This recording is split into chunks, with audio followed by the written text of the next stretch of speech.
Hi everyone, my name is Vanessa and welcome back to my channel.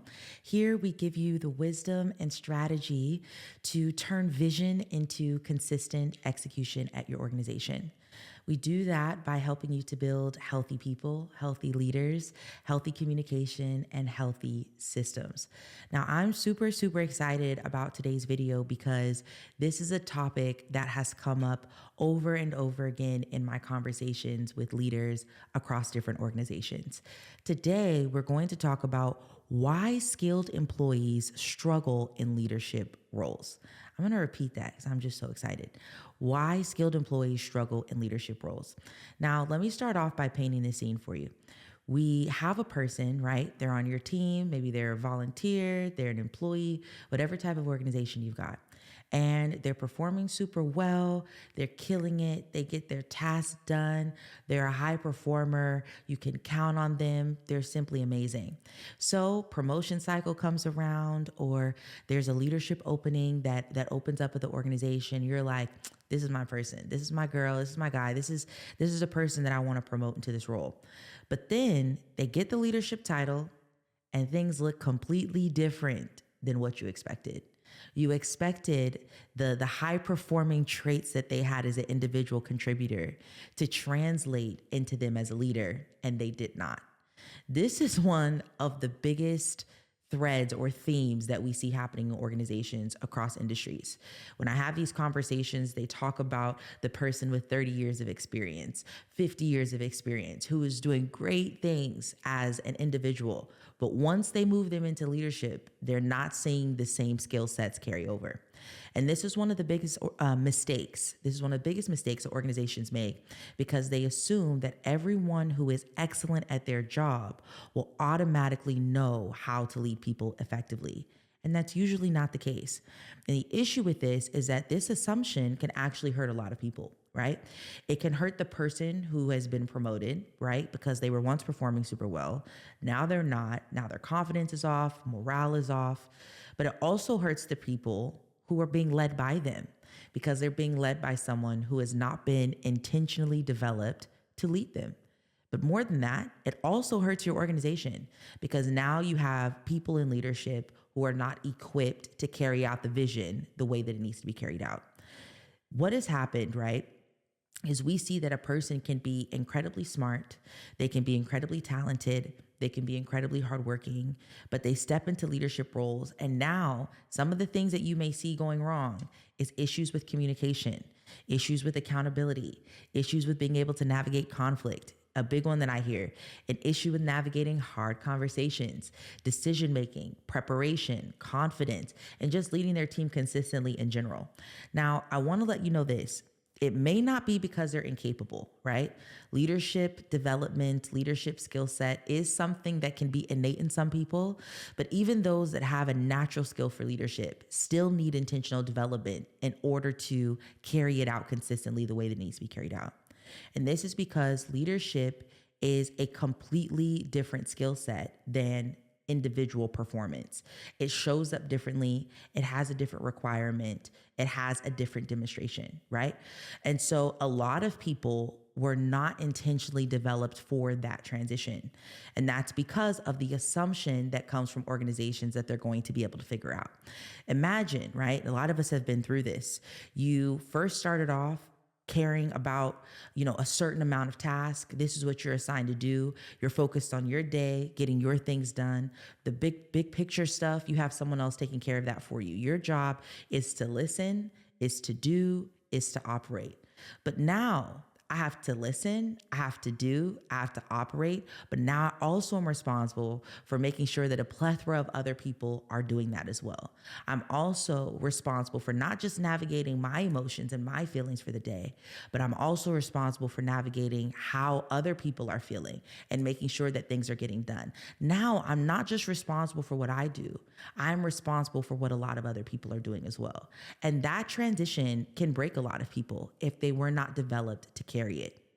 And one of the biggest leadership development opportunities that organization has, or an organization has, is being intentional about developing people into leaders. And this isn't just people who transition into a leadership title. Leadership should be traits that are demonstrated in every employee or volunteer that you have on your team. Because when you are developed to become a leader in whatever your lane is, it leads you to have a different level of ownership in carrying out your specific vision or lane of the vision that the organization has given unto you, right? And so the reason that this happens, right, this disconnect, is because being skilled and being a leader are not the same thing. Just because I'm really, really great at the task doesn't mean that I'm going to be great at leading other people to complete tasks as well. And this is because when you are trained, right, or hired or chosen to work somewhere as an employee, you're usually developed to perform task well, but not to be well, if that makes sense. So my leaders have taught me this principle, and it's actually been very life-changing for me as a person that is coming out of the people-pleasing space and all these other things that were in my mind, is that it's not about what you do, it's about who you become. And when you are a person that is an individual contributor, you shouldn't just be a person that is doing, but it's much easier to get by that way, right? You can be a high performer, you could be a problem solver, you're dependable, you show up, you get your stuff done, you're productive, your skill set is really great, you know how to navigate the systems, you know how to do all the things. You can get by with that. But actually being an effective leader requires a level of confrontation to your being that just showing up and doing tasks as an individual contributor may not require, right? Or may not expose. It requires a completely different set of ability. It requires a completely different outlook. It requires consistent demonstration, and it also requires consistent modeling. When I am being led by someone, I have the opportunity to watch what they're doing. They help me remain accountable. They're letting me know if I'm not getting things done. You have that level of oversight and management that lets you be able to be guided.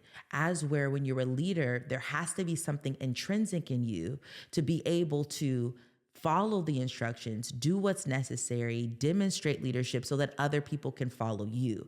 You have to be able to replicate accountability in the people you're leading. You have to be able to replicate ownership in the people that you're leading. And a lot of people struggle with that because they have not mastered that themselves. Being a leader requires more from you. Being a leader requires something different because your growth and your performance is no longer just about you and what you can do individually. It starts becoming about how you communicate, how you influence people, how you can reinforce accountability, how you're navigating conflicts between people, how you're supporting people in their development and in their growth journey, how you're developing and cultivating leadership in other people, how you're making decisions, how you're leading under pressure, right? And again, you're going to hear me say this a lot. Someone can be exceptional at their role. They can be great at what they're doing, but it doesn't mean that they don't need intentional development in the area of leadership. Everyone needs that, right? And so what you'll see sometimes at organizations is people will, or employers, they'll look for people that have management experience. And management experience is great. It's great to have experience leading people, but it doesn't mean that it circumvents the need to still develop the leaders at your organization in alignment with your culture and your vision. Because being a leader at company A is still going to be different than being a leader at company B, because every company has a different culture. Every company has a different standard and has a different way in which that standard is carried out. So one of the shifts that organizations have to make is to not develop people towards performance. We're often super focused on developing people based upon the outcomes we want to see from them rather than the person that they need to become. And so my leader has taught me this, and it has been life-changing for me. Right?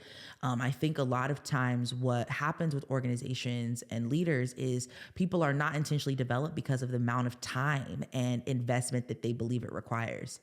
So as I'm coming in and working with these different organizations, They realize that there is a path, there is a way to be able to make it seamless, right? You bring in someone that has a good framework, a good program to develop people, right?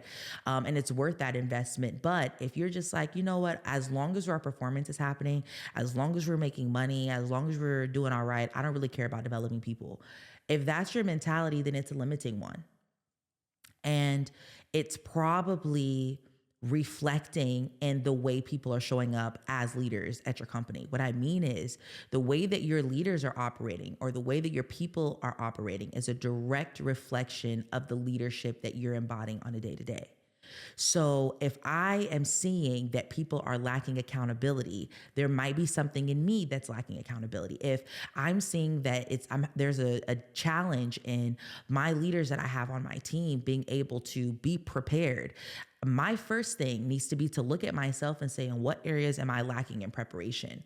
If I'm saying there's a lack of development in the people that I am leading, I need to ask myself, is there somewhere where I'm lacking development, or have I failed to invest in developing the people who I am leading?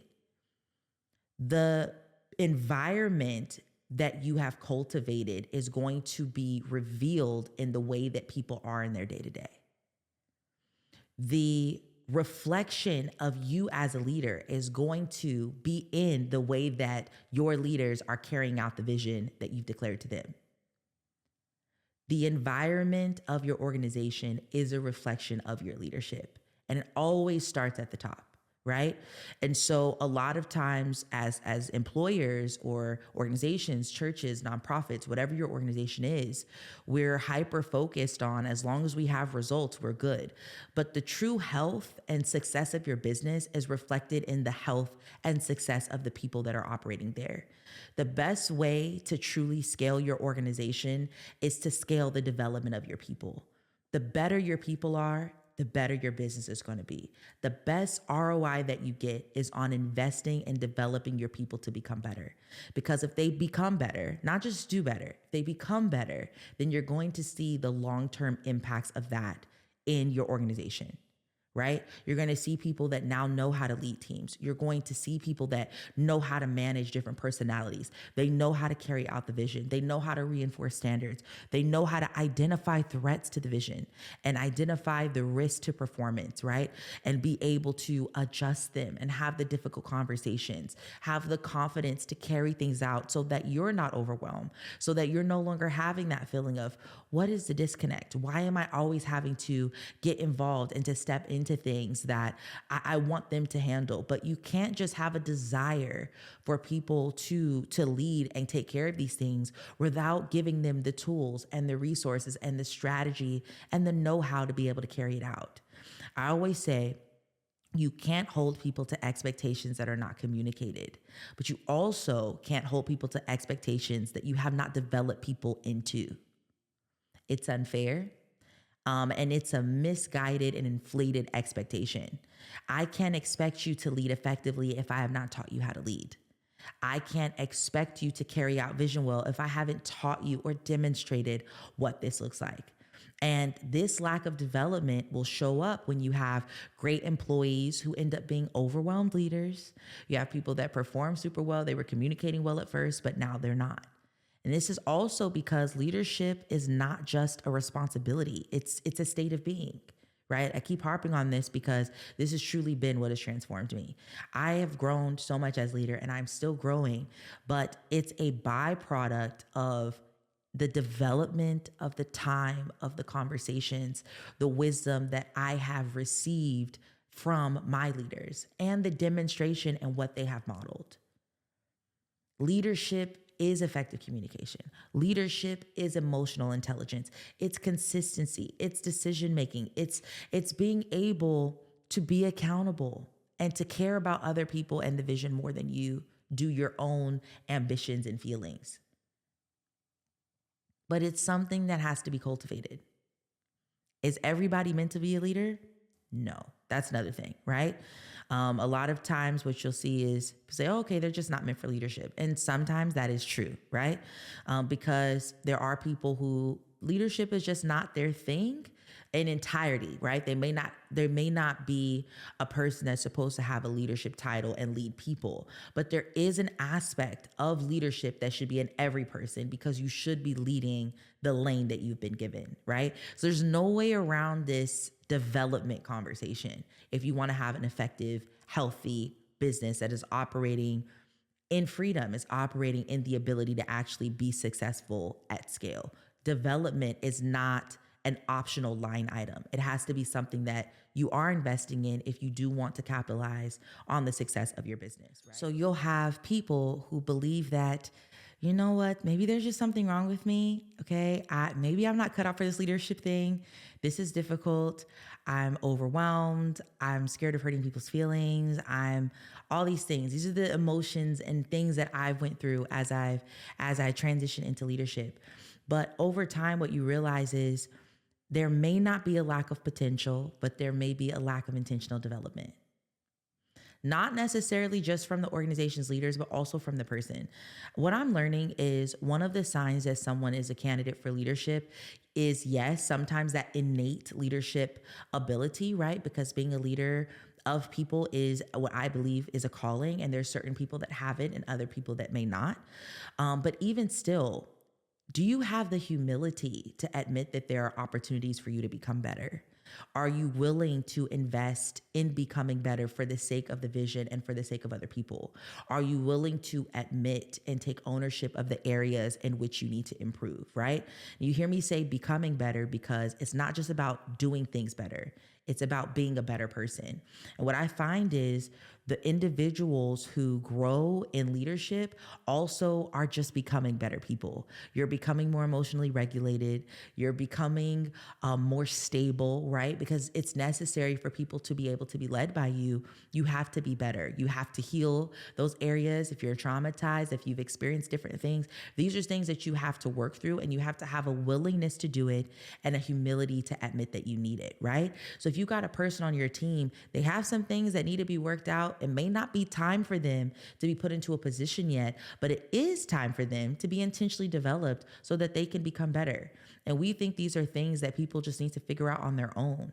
But as a leader of an organization, if you want your company to be healthy, if you want your company to be successful, if you want your company to be sustained, it begins with the people. You can invest in all the technology, you can invest in all the software, but the greatest investment that you can ever make is in developing the people to become who they need to become so that your organization can continue to thrive. Because your organization is not made up on the product itself or the name, right? Or on the ministry, whatever type of organization you've got.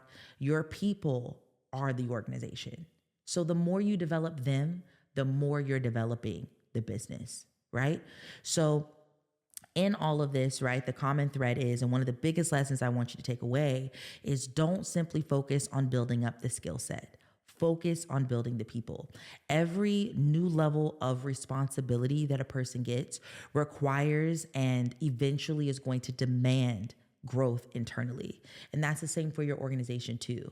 Every new level that you want to go to, every new project you want to invest in, everything that you want to scale as a business is going to require you to also invest in the people as well. Leadership is not just a responsibility. Leadership development is not just about teaching techniques and skills and things like that. Leadership, the journey of leadership is a transformative one. It's transformation. A person is becoming new. They're becoming self-aware. They're becoming better communicators. They're becoming more intentional. And that level of transformation is always going to be worth it. So I hope this video has been helpful for you. This is one of the biggest leadership conversations that I've been having with organizations right now. And know that it's normal. It's something that happens, but it's also a really great invitation into making your company all the better. If you are interested in how you can implement leadership development in your people and helping them to become better leaders beyond just their skill set technically, feel free to click the link in the description of this video, schedule time with me, and I'd be happy to talk to you more about the program that I have and how we're helping other organizations accomplish this. But hope this has been helpful, and I will see you on the next video.